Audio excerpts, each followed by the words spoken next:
નમસ્તે.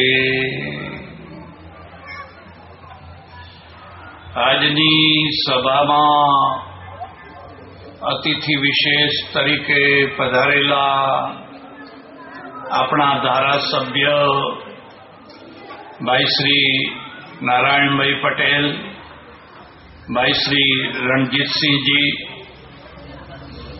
બળવંતસિંહજી, જેમની ઉદાર દેણગીથી બિલિયા ગામમાં બે સરસ મજાના ભવ્ય ભવનો નિર્મિત થઈ શક્યા છે. એ બંને દાતાશ્રીઓ અને એમના પરિવારના બધા સભ્યજનો, બિલિયા કેળવણી મંડળના પ્રમુખશ્રી, ઉપપ્રમુખશ્રી, મંત્રીશ્રી અને બધા એમના સહયોગી ભાઈઓ, મંચ ઉપર બિરાજેલા બધા જ વિશિષ્ટ મહાનુભાવો, સજ્જનો અને બહેનો,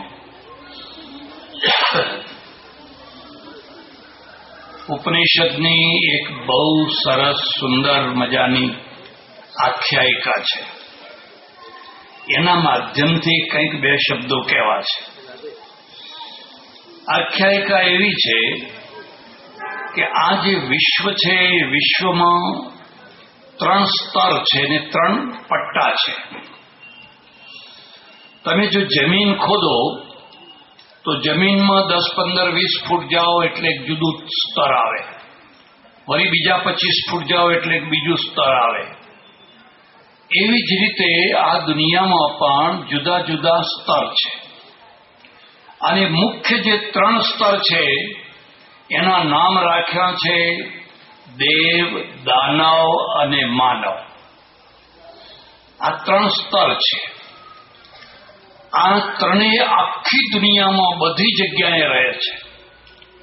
એવી કોઈ જગ્યા નથી કે જ્યાં દેવ ના રહેતા હોય, એવી કોઈ જગ્યા નથી કે જ્યાં દાનવ ના રહેતા હોય, એવી કોઈ જગ્યા નથી કે જ્યાં માનવ ના રહેતા હોય. હવે આ ત્રણેય છે, એ ત્રણેયમાં એકવાર બહુ મોટો વિખવાદ થયો. એક મુદ્દો યાદ રાખજો, વિખવાદ એક જ જગ્યાએ નથી થતો.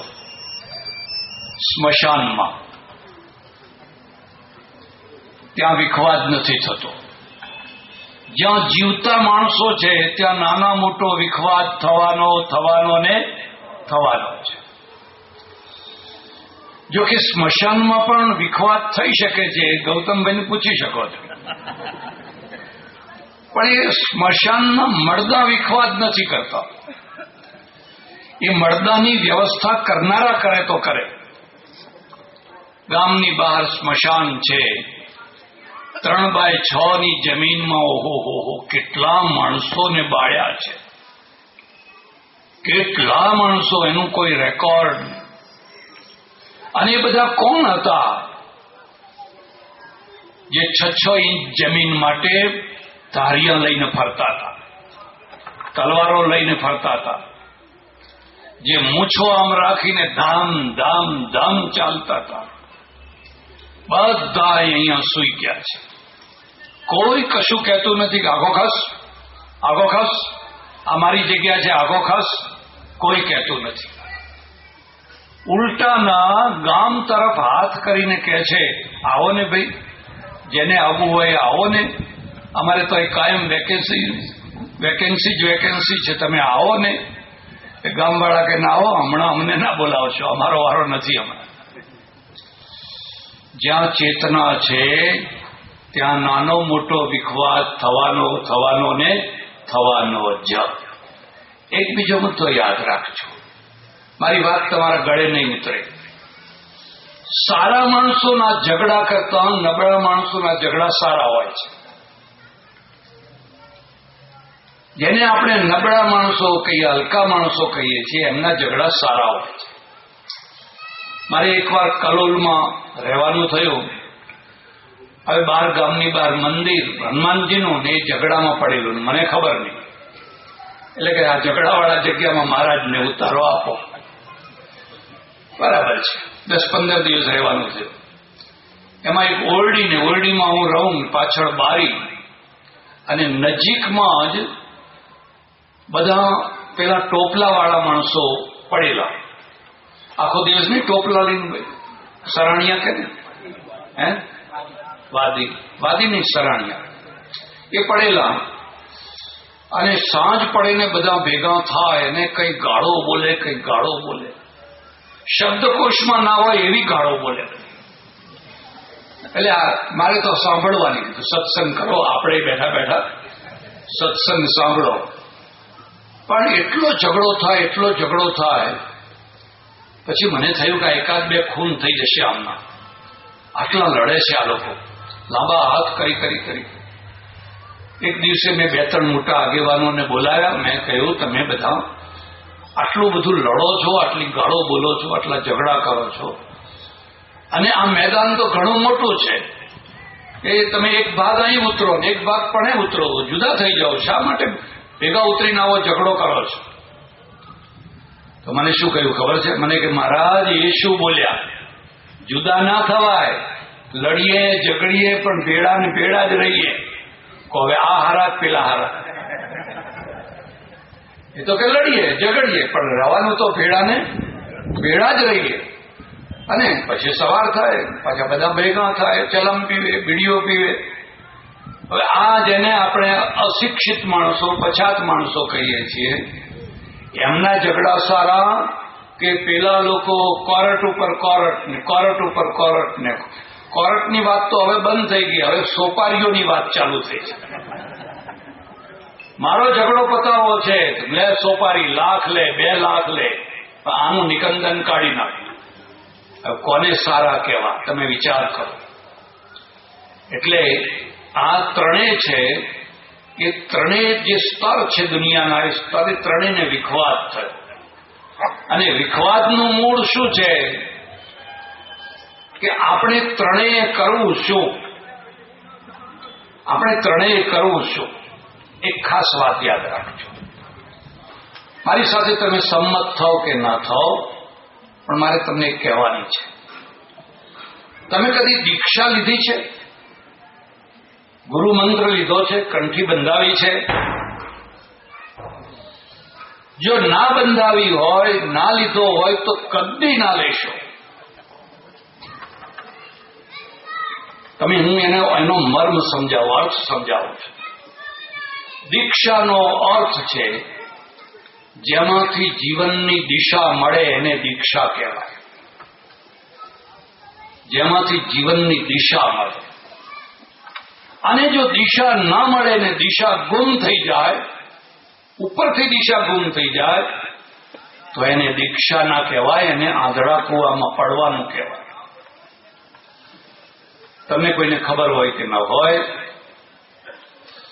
મફત ગગ્ગલ બહુ મોટા મિલ માલિક, એમના દીકરા અરવિંદભાઈ કરોડાધિપતિ, અબજોપતિ, બધા એ જમાનાના બધા શ્રીમંત માણસો અને કડવા પાટીદાર છે, ઉમિયા માતાના ભક્ત. એમના ગુરુ છે રણછોડદાસજી, બહુ નીચા ને દુબળા પાતળા, 40 કિલો વજન નહીં હોય. મેં જોયા એટલે મને થયું, હો આ માણસ શું આમાં હશે. પછી મને વાત કરી, મને કે હું મારા રણછોડદાસજીની પાસે ગયો અને મેં કહ્યું કે મને દીક્ષા આપો, મારા ગુરુ થાઓ. તો કે ઉભો રહે, દીક્ષા આપો તને. એ આશ્રમની રૂમમાં ગયા અને રૂમમાં જઈને 2 વસ્તુઓ લઈ આવ્યા. એક કળછી લાવ્યા અને એક ઝાડુ લાવ્યા. લે પકડ આ દીક્ષા. હું તો કઈ સમજ્યો જ નહીં. આ દીક્ષા જો, તું કરોડાધિપતિ છે અને આ દેશમાં કેટલા માણસો ભૂખે મરે છે, તને ખબર નથી સાંજે કેટલા ખાધા વિના સૂઈ જાય છે. એવા જો ગામમાં કોઈ ખાધા વિના સૂઈ જતા હોય તો ગામને પાપ લાગે, પૈસાદારને પાપ લાગે. તારી પાસે કરોડો કરોડો કરોડો રૂપિયા છે, રસોઈ બનાવીને તું લોકોને જમાડજે. આ પહેલી દીક્ષા. અને જમાડ્યા પછી લોકો તારા વખાણ કરશે, તને ઉપર ચડાવશે, એટલે તું ફૂલાવા માંડીશ. એ ના થાય એટલા માટે આ ઝાડુ છે. એ જ્યાં જમ્યા હોય ત્યાં જાતે ઝાડુ લગાવી અને અઠવાડ ચોખ્ખો કરજો, એટલે તને એનો અહંકાર ના થાય. મને કે બસ આ 2 મંત્રો મને આપ્યા ને 2 દીક્ષાએ મારું આખું જીવન બદલી નાખ્યું, આખા જીવનનું રૂપાંતર કરી નાખ્યું. આનું નામ દીક્ષા કહેવાય. હવે તમે સમજ્યા વિના, જાણ્યા વિના ટોળે ટોળા ભેગા થાઓ, ટોળે ટોળા, એનો કોઈ અર્થ નથી, કશો અર્થ નથી. ભલા થજો, આમાં પડવા જેવું નથી.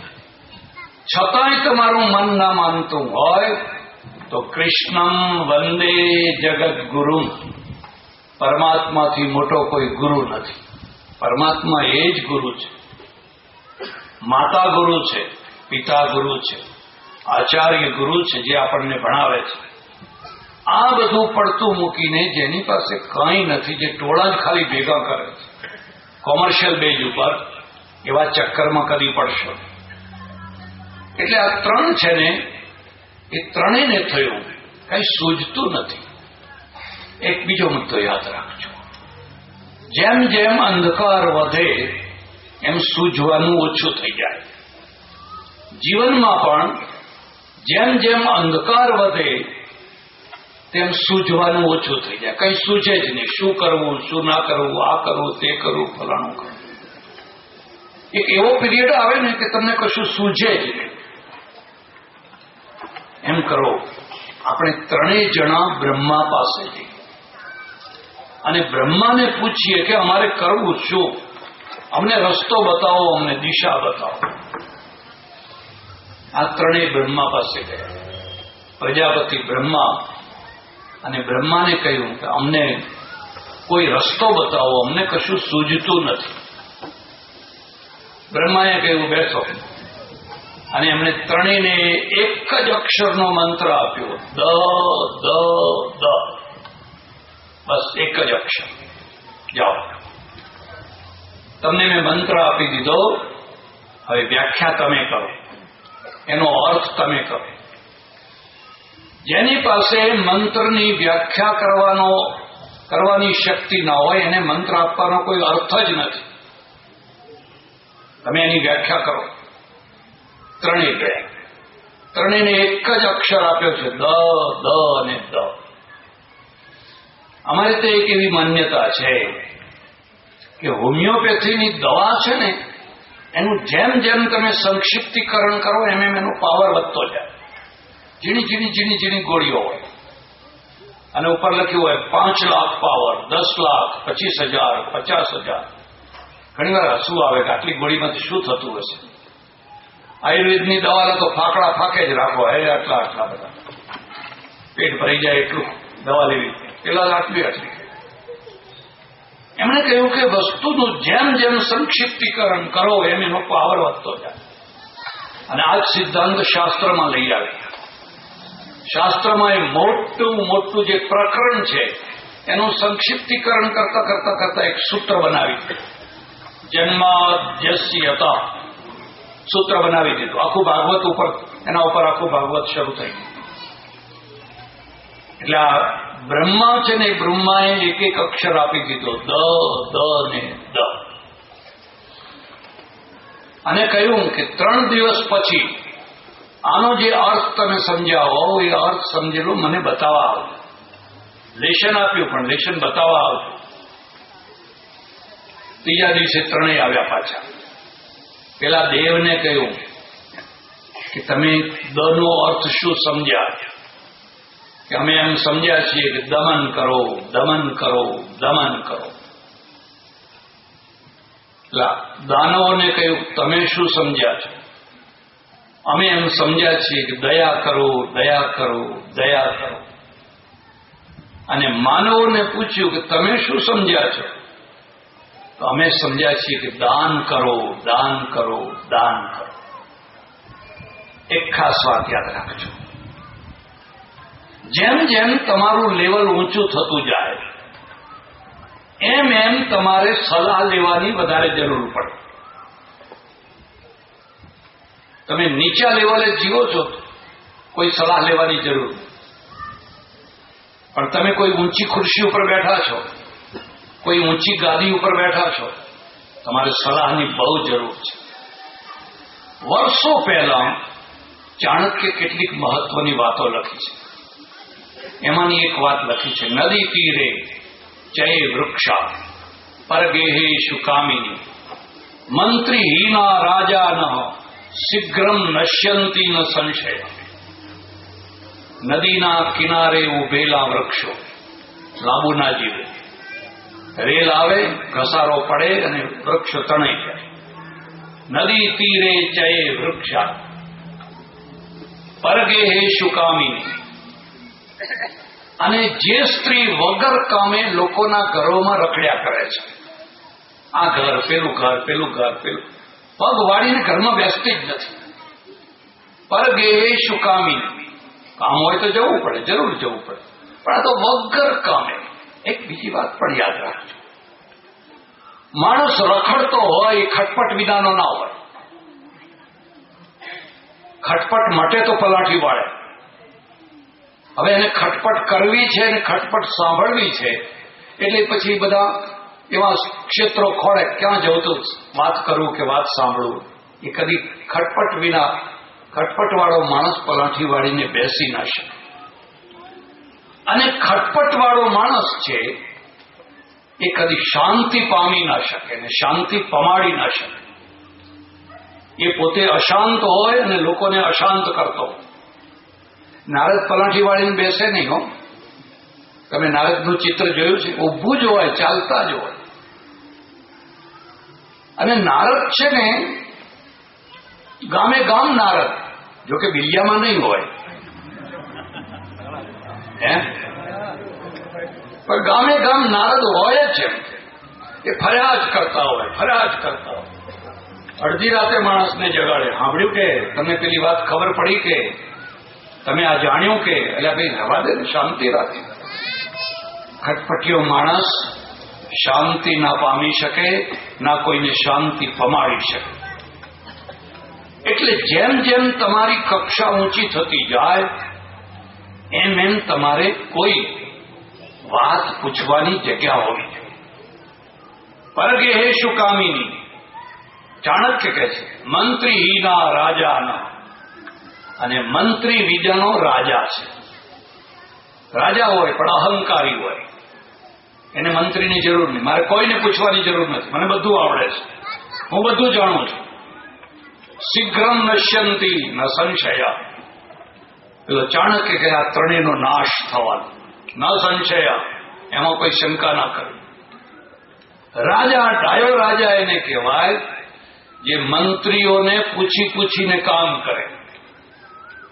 સયાજીરાવ ગાયકવાડની ખાસિયત હતી, તમે એમની પાસે જાઓ, ગમે એવું કામ, સાચું કામ હોય તો પણ એ એમ જ બોલે જે ધારા ધોરણ પ્રમાણે હશે એ થશે. પછી મંત્રીઓને પૂછે આનું કેમ કરવું જોઈએ?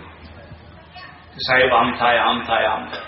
કોઈ દિવસ એમને શબ્દો પાછા ના લેવા પડે, કારણ કે એનામાં ધીરજ છે, ઊંડાણ છે. એટલે પેલા મંત્રીઓ છે તત્તદ વિષયના જાણકાર, કે આમ ના થઈ શકે, આમ ના થઈ શકે. અમારે પંજાબમાં એક વાર એવું બન્યું કે પંજાબના એક મંત્રી છે, એ ટ્રેનમાં યાત્રા કરવા નીકળેલા અને એક સ્ટેશને ટ્રેન ઊભી રહી. એમને મળવા આવનાર જે માણસો હતા એ મોડા પડ્યા અને આવી ન શક્યા, અને એમને જરા ગુસ્સો આવી. રેલવે માસ્ટરને કહ્યું ટ્રેન ઊભી રાખો, હજુ મને મળવા આવનારા આવ્યા નથી. ને કહ્યું સાહેબ ના બને, ટાઈમ થઈ ગયો, હવે ટ્રેનને ઊભી ના રખાય, મારી જવાબદારી છે. એટલે ટ્રેન ઉપાડી, પેલા એ લીલી ઝંડી બતાવીને ટ્રેન ઉપડી. પેલા મંત્રીએ ત્યાં ને ત્યાં જે રેલવે માસ્ટર હતા ને એમને ડિસમિસ કરી નાખ્યા. તમને નોકરીમાંથી કાઢી મૂકવામાં આવે છે. પછી સાથે જે એમના સાથે જે પીએ કે એવો કોઈ માણસ હતો, એને કહ્યું મહારાજ આ રેલવે વિભાગ કેન્દ્રનો છે, આ રાજ્યનો નથી. આમાં તમારી સત્તા ના ચાલે. આમાં તો રાજ્યની, સ્ટેટની, દિલ્હીની સત્તા ચાલે. તો કે એમ કરો, પેલું મારું કાગળ પાછું લઈ આવો. પણ આ કરતા પહેલા કોઈને પૂછવું હતું ને. મંત્રીહીના રાજાના શીઘ્રમ નશ્યંતી ન સંશય. એટલે તમારી કક્ષા જેમ જેમ ઊંચી થતી જાય એમ એમ ઊંચી પ્રકારના માણસોને સલાહકાર રાખજો. ભૂલે છો કે શકુનીને ના રાખતા ને તો આવી બન્યું. જો શકુનીને રાખ્યો તો મર્યા સમજો. કૃષ્ણ જેવા હોય ને આમાં હું શું કરું, આમાં હું શું કરું, આમાં હું શું કરું. આ ત્રણેય મળીને ગયા અને બ્રહ્માએ કહ્યું દ દ ને દ. પછી પૂછ્યું શું એનો મિનિંગ શું સમજ્યા? એટલે પેલા દેવ છે ને દેવે કહ્યું દમન કરો, દમન કરો, દમન કરો. આપણે દેવનો અર્થ સમજતા નથી. દેવનો અર્થ થાય છે જેના ઘરમાં ઐશ્વર્ય ઉભરાતું હોય. ઐશ્વર્ય જ ઐશ્વર્ય, સોનું જ સોનું, ચાંદી જ ચાંદી, ઢગલાબંધ ઐશ્વર્ય હોય.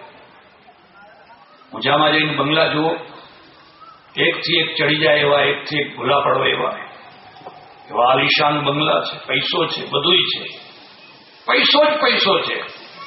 હવે શું થાય? એક ખાસ વાત યાદ રાખો. પૈસો કે સત્તા ના બે માર્ગ છે. એક તો આમ નીચે ઢાળ તરફ જાય અને એક બીજો ઉપર શિખર તરફ જાય. ઢાળ તરફ જાય એનો સહજ માર્ગ છે. પાણીને ઢાળમાં લઈ જવા માટે પંપ ના લગાવવો પડે. પહાડ ઉપર વરસાદ પડે તો નીચે જ પાણી આવે. એનો સહજ માર્ગ છે. તમારા ઘરમાં પૈસાના ઢગલા થયા, ઓચિંતાના થયા. અને ખાસ વાત યાદ રાખજો, પૈસો પચાવવો રમત વાત નથી. પૈસો પચાવવો બહુ અઘરું કામ છે. સામાન્ય માણસના ઘરમાં પૈસો આવે ને બસ પછી ચક્કરે ચડી જાય, ચકડોળે ચડી જાય. પૈસો વાણીઓ પચાવે, પેટનું પાણી ના હાલે. પેટનું પાણી એ ના હાલવા દે. એટલે શેઠાણીને ખબર ના પડવા દે. જે દિવસે 2, 5, 10 લાખ રૂપિયા કમાયો હોય, સસ્તામાં સસ્તું શાક લઈને આવે ઉતરે. પેલી શેઠાણી માથા ફૂટે કે તમે આવું શાક જરા સારું લાવતા હોય તો. એટલે મોઢું બેસી જાય, ભાઈ નથી. એટલે મોઢું બગાડીને કે હમણાં બહુ મંદી ચાલે છે, હમણાં વેપાર ચાલતો જ નથી, બહુ મંદી ચાલે છે. એટલે પેલી શેઠાણી બિચારી સમજે કે અત્યારે બહુ મંદી ચાલતી હશે. હવે જે માણસ ઘરમાં નથી ખબર પડવા દેતો એ બીજા લોકોને તો શું ખબર પડવા દે? તમે ફાળો કરવા જાઓ ને એટલે તરત જ હોશિયાળું મોઢું કરીને બેસે અત્યારે તો મંદી, બહુ મંદી છે, બહુ મંદી છે. પણ આ હાઈસ્કૂલ બાંધવી છે, આ પ્રાથમિક શાળાના ઓરડા બાંધવા છે, બહુ. એમના બાપ ગોતરમાં કદી તેજી આવે જ નહીં. જ્યારે જો ત્યારે મંદી ને મંદી, મંદી ને. બધા માણસો પૈસો ન બચાવી શકે. અને જે પૈસો પચાવે ને એ જ પૈસાનો માલિક થાય. પેલા દેવ કે છે અમારા ઘરમાં સોનું જ સોનું, અઢળક પૈસો છે. અને અઢળક પૈસો આમ ઢાળમાં લઈ જાય છે. ચાલો આબુ જઈએ. આબુ જાય એટલે લોકોને ખબર પડી જાય કે કોણ આવ્યું, કેમ આવ્યા હશે ખબર પડી જાય. બધા સ્થળો બધા નક્કી જ હોય. યાદવોનો નાશ બહારના લોકોથી ના થયો, પોતાનાથી જ થયો. એવા દારૂની લતે ચડી ગયા. દારૂ જ દારૂ, દારૂ જ દારૂ, દારૂ જ દારૂ. અને દારૂડિયા કદી પણ અંદર અંદર લડ્યા વિના રહે નહીં. તમારે કશું નહીં કરવા, એમને વધારે પીવડાવો એટલે અંદર અંદર લડવાના. અંદર અંદર લડ્યા વિના રહે જ નહીં. એટલે પેલા દેવોએ કહ્યું તમે અમને એવો ઉપદેશ આપ્યો, દમન કરો. તમારી જે ઈચ્છાઓ છે, જે વૃત્તિઓ છે, એ વૃત્તિઓનું દમન કરો, નહીં તો તમે રસાતળમાં ચાલ્યા જશો. એટલે આવો અર્થ છે કે આ વાત તો બરાબર છે, તમે બરાબર સમજ્યા છો. શક્તિ અને દમન બે ભેગું હોવું જોઈએ. સારામાં સારું ઘોડું છે તો ચોકડું હોવું જોઈએ. ઘોડું તો સારું છે પણ ચોકડા વિનાનું છે. હવે પછાડે જ છૂટકો નહીં. બુલેટ સારું છે પણ બ્રેક નથી, 120ની સ્પીડમાં સરળ થઈ હવે મળે જ છૂટકો. એટલે દમન કરો, દમન કરો, દમન કરો. તમે સાચું સમજ્યા છો તો આ પૈસો તમારા માટે ઘીનું કામ કરશે, શક્તિનું કામ કરશે. હવે દાનવોનો વારો આવ્યો.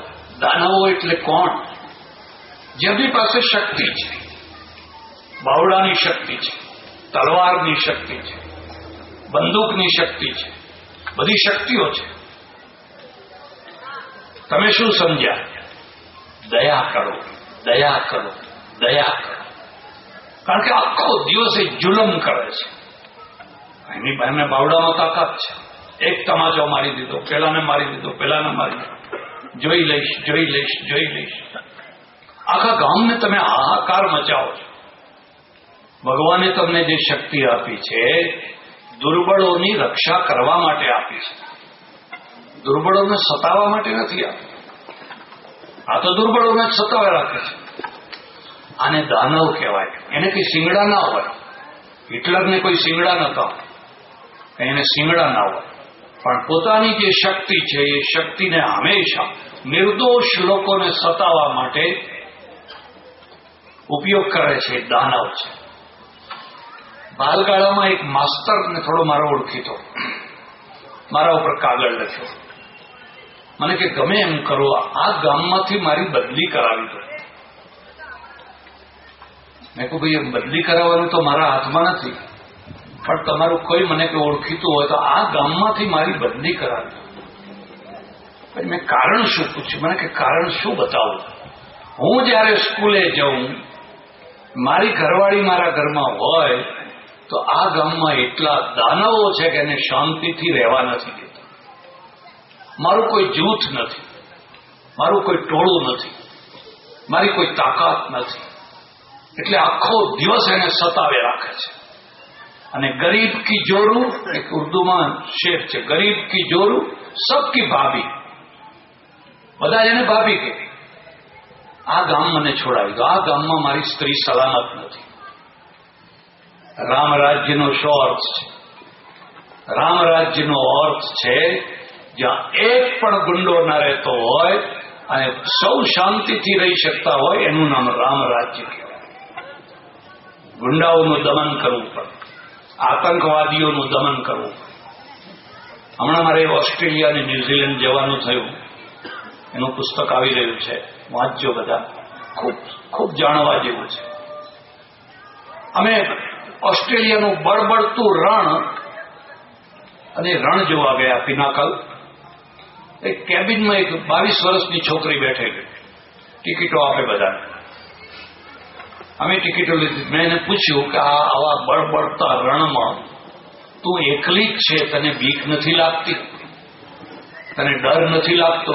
મને કે ના, અમારા દેશમાં બીક જેવી કોઈ વસ્તુ જ નથી, ક્રાઇમ જ નથી. ક્રાઇમ રેશિયો 0 છે. રેપ તો થતો જ નથી, ક્રાઇમ રેશિયો તો બિલકુલ 0 છે. અને કહું એકલી 5 વાગ્યા સુધી ટિકિટો આપીશ, પછી પેલી મારી ગાડી પડી, એમાં બેસી મારે ઘર જઈશ. આ બૂથ એમને એમ રહેશે.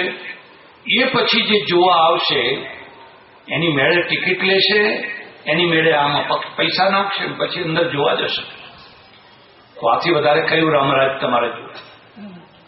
કયું રામરાજ આથી વધારે જોઈએ? એટલે હવે જ્યાં ગુંડા જ ગુંડા છે, ગુંડા જ ગુંડા, આખી ટોળકીની ટોળકીઓ છે.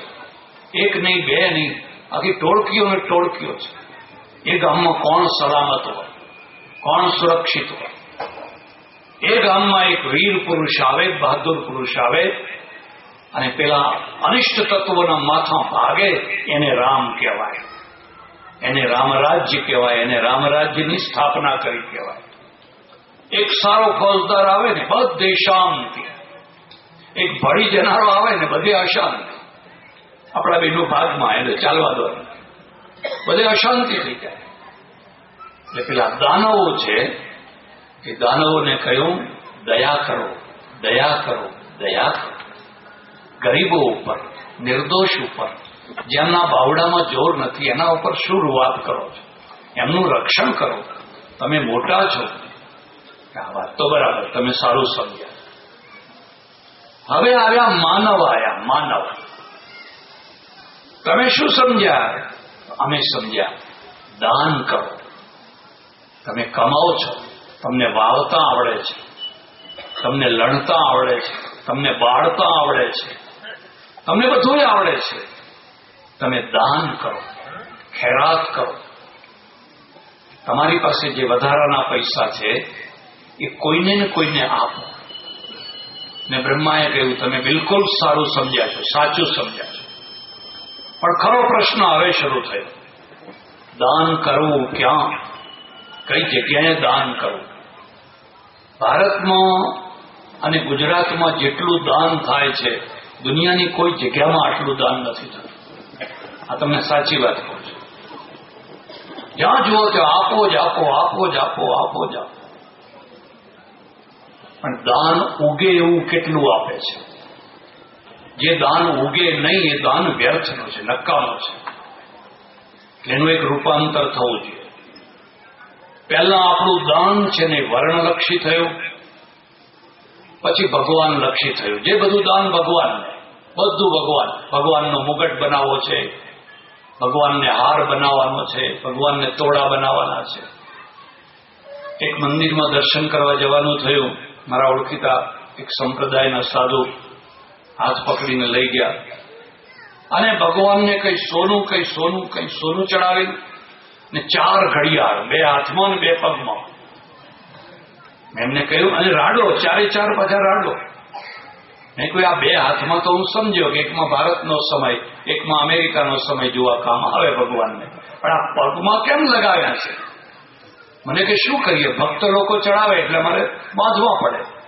કોઈ વિદ્યાર્થી, ગરીબ વિદ્યાર્થીને આપી દો ને, બિચારા એનો ઉપયોગ કરે. મને કે ના, તો આવતા બંધ થઈ જાય, આ તો ભગવાન માટે જ બધું. અને આટલા જાડા સળિયા જાળીના, એને આવડું મોટું ખંભાતી તાળું. મેં મનમાં ને મનમાં કહ્યું, હે મારા નાથ, તું આ અનાળીઓના હાથમાં પડી ગયો કે આટલું મોટું ખંભાતી તાળું તો જન્મ ટીપના કેદીને નથી હોતું, એટલું મોટું તાળું તને માર્યું.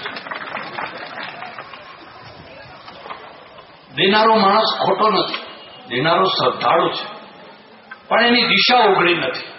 કોઈ એને ખોટી દિશા તરફ વાળી દીધો છે. એક બીજા મંદિરમાં જવાનું થયેલું, કાશીમાં. મારા ઓળખીતા સાધુ, હું તો અંદર જાઉં નહીં, દૂરથી જ દર્શન કરવું પડે, તો હાથ પકડીને ખેંચીને લઈ ગયા. અને તે દિવસે અન્નકૂટ ધરેલો, 350 આઈટમો બનાવેલી, 350. એમાં ભગવાનના નજીકમાં બધા મોટા મોટા મોહનધારના ચકતા, આટલા ઊંચા મોટા થાળમાં સુધી બધી કેટલી આઈટમો બધી ચડાવેલી. પણ એ ચકતા પડી ના જાય ને એટલે પાછળ ઈંટો ગોઠવી. એ પેલા દર્શનાર્થીઓને ના દેખાય. હું તો અંદર ગયો એટલે દેખાય. પેલા સાધુ મારા મિત્ર હતા. મેં કહ્યું, આ નાના ચકતા તો મોહનધારના, એ હું સમજ્યો, પણ આ પેલા મોટા ચકતા છે એ કયા છે? મને કહે તો ઈંટો છે, પડી ના જાય ને એટલા માટે આ છે. મેં કહ્યું ના ના ના ના. મને કહ્યું, મેં કહ્યું ભગવાનના થાળમાં ખરા ચકતા એ જ છે, ભગવાનને તો એ જ આરોગવાના છે. અને આ બધા જે આ 350 આઈટમો છે એના 51ના પડીકા, 101ના પડીકા, 21ના પડીકા, 11ના પડીકા, અને પડીકા ઘેર ફરીને આપવાના થશે. લો, અને એ પડીકા જોશે કે અહીંથી 51 આવે એવા છે તેવડું પડીકું, 101 આવે એવા છે તેવડું પડી. અને પેલો કવિ છે ને ક્રુદ્ધ થઈ ઉઠે ને કે તે દિન આંસુ ભીના રે હરિના લોચનિયા મેં. આ જે થાળ પ્રસાદ છે એનો ભૂક્કો પણ ગરીબના પેટમાં જવાનો નથી. ખરેખર આ પદ્ધતિ વેચવા માટે હતી કે તમે ભગવાનને મીઠાઈ ધરાવો ને ગરીબોને વેચો. પણ અમે બધાએ વેચવાનું જે અનુસ્વાર હતું ને કાઢી નાખ્યું અને વેચવાનું શરૂ કર્યું. વેચવાની જગ્યાએ વેચવાનું શરૂ કર્યું. દાન આ તરફ વળી. એટલે દાનનો જે ઉપયોગ લોકોમાં થવો જોઈએ એ ના થયો. ઘણા વર્ષો પછી આ દેશમાં એક ધર્મ જાગૃતિ શરૂ થઈ. અને ધર્મ જાગૃતિની શરૂઆત રાજા રામમોહન રાય, દયાનંદ સરસ્વતી, મહાત્મા ગાંધી, ઓહો કેટલા મહાપુરુષો થયા. એમણે કહ્યું, જનસેવા એ પ્રભુ સેવા. તમે લોકોની સેવા કરો. ભગવાનને કોઈ સેવાની જરૂર નથી. ભગવાન ભૂખ્યો નથી, આખી દુનિયાને જમાડે છે. એના માટે આટલા બધા થાળ કરવાની જરૂર નથી. એક દાળ ને રોટલો બનાવો અને એક ડોશી ભૂખે મરે છે અને એક દાળ ને રોટલો ખવડાય, એ તો ભગવાન જ જમે છે. છેલ્લા 100 વર્ષથી આ ભારતમાં બહુ મોટું પરિવર્તન આવ્યું. અને બીજી વાત પણ તમને કહું, હિન્દુ ધર્મ છે ને એ સુધારેબલ છે, પરિવર્તનશીલ છે. મહાપુરુષો થાય, સુધારાની વાત કરે, થોડાક લોકો વિરોધ કરે, પણ અંતે સુધારો ચાલુ થઈ જાય. આપણે સુધારેબલ છે અને સુધારેબલ હોવાના કારણે ઘણો સુધારો થયો, ઘણું પરિવર્તન થયું. એટલે સારામાં સારું દાન કયું? તો સારામાં સારા 2 દાન છે. જેમાંથી વિદ્યા મળે એ સૌથી ઉત્તમ, વિદ્યાદાનમ સર્વશ્રેષ્ઠ.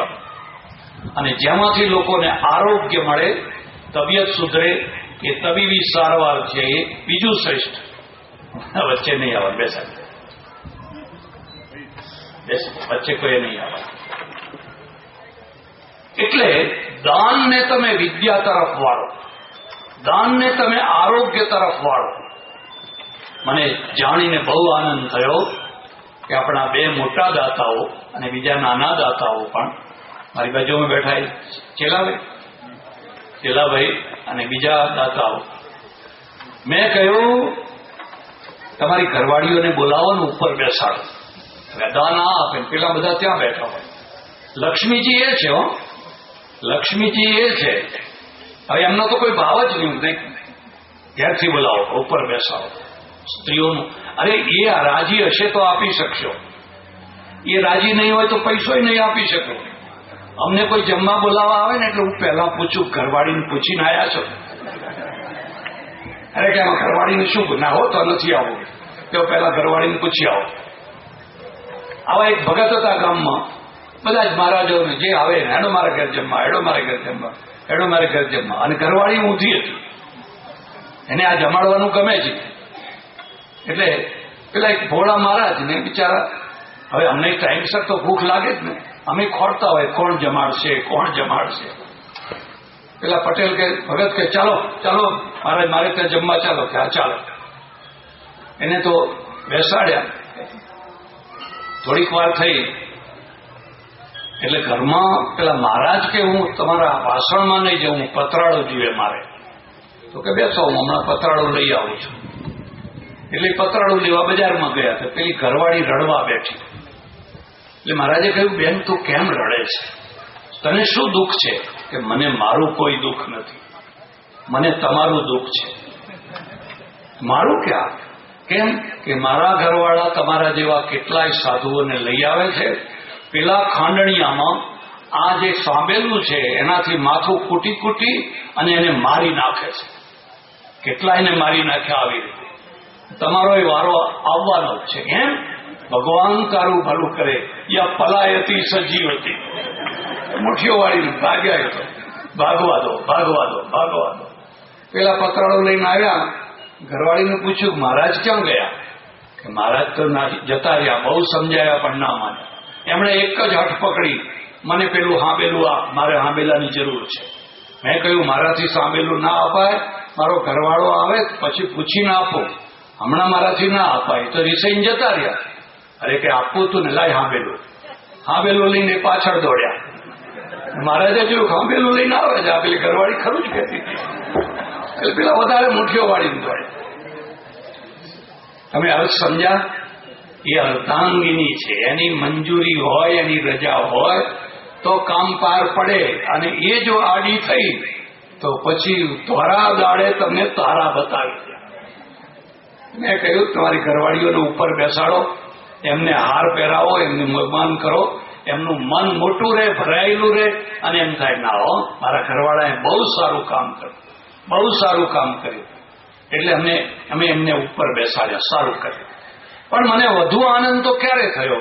એક ડોશીમાં આવ્યા, જેવો તેવો સાલ્લો પહેરેલો, આમ મોઢું ઢાંકેલું, અને ઉપર બેસાડવાના તો 51,000 રૂપિયા આપ્યા. મને એમ લાગે કે આ 51 લાખ કરતા વધારે છે. ખરેખર ઉપર ના બેઠા, પાછા જતા રહ્યા, પણ મારી ઈચ્છા હતી કે એમને ઉપર બેસાડવા જોઈએ. જો વિધવા છે, શરીર ઉપર કોઈ સારું કપડું નથી પહેર્યું, પણ 2 વીઘા જમીન એનો ઘરવાળો મરીને દેવ થઈ ગયા હશે. બસ મારો પૈસો આ વિદ્યામાં જાય, મારો પૈસો સારા કામમાં વપરાય, અને એને 51,000 રૂપિયા આપ્યા. હું ઈચ્છું કે આપણે ફરીથી એમના નામે તાળીઓ પાડીએ, તમને અભિનંદન કરીએ. 12માં પૈસા વાપરી નાખ્યા, આ કરવામાં તે કરવામાં, એ તો વાપરી ગયા એક દિવસમાં, પણ આ ખરું કામ આ થયું. એટલે સજ્જનો, કહેવાનો ભાવ એ છે, દાન કરો, દાન કરો, પણ સમજીને કરો. એવું દાન કરો જ્યારે ઉગી નીકળે. આ શાળામાં કેટલા કમ્પ્યુટરો, કેટલા ઓરડાઓ, કેટલા વિદ્યાર્થીઓ અહીંથી નીકળશે, કેટલા વૈજ્ઞાનિકો થશે, કેટલાક સાહિત્યકારો થશે, કેટલાક કંઈ થશે, કેટલાક કલેક્ટર થશે, પણ આ બધું શાળામાંથી ઉગવાનું છે. એટલે આ ઉગવાનું જે દાન છે એ ખરેખર ધન્યવાદને પાત્ર છે. હું પરમેશ્વરને પ્રાર્થના કરું કે તમારી શાળા, તમારું સ્મૃતિ ભવન, તમારો કોમ્પ્યુટર કક્ષ, આ બધા જ ખૂબ સારી રીતે ઉપયોગમાં લેવાય ને તમને સારા આચાર્યો મળ્યા છે. આ બધું ભેગું થઈ અને ગામનો અને ગામની નવી પેઢીનો એટલો સરસ વિકાસ થાય કે આવનારા વર્ષોમાં બિલિયા ગુજરાત ઉપર છવાઈ જાય. ક્યાંનો છોકરો છે? બિલિયાનો. ક્યાંનો છોકરો છે? બિલિયાનો. એટલે એ આખા દેશ ઉપર છવાઈ જાય એવી પરમેશ્વર શક્તિ આપે. આભાર, ધન્યવાદ, હરિઓમ.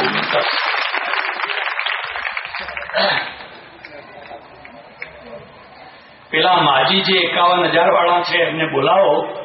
આ તમારી આપેલી શાલ મારે એમને ઓઢાડવી છે. બોલાવો.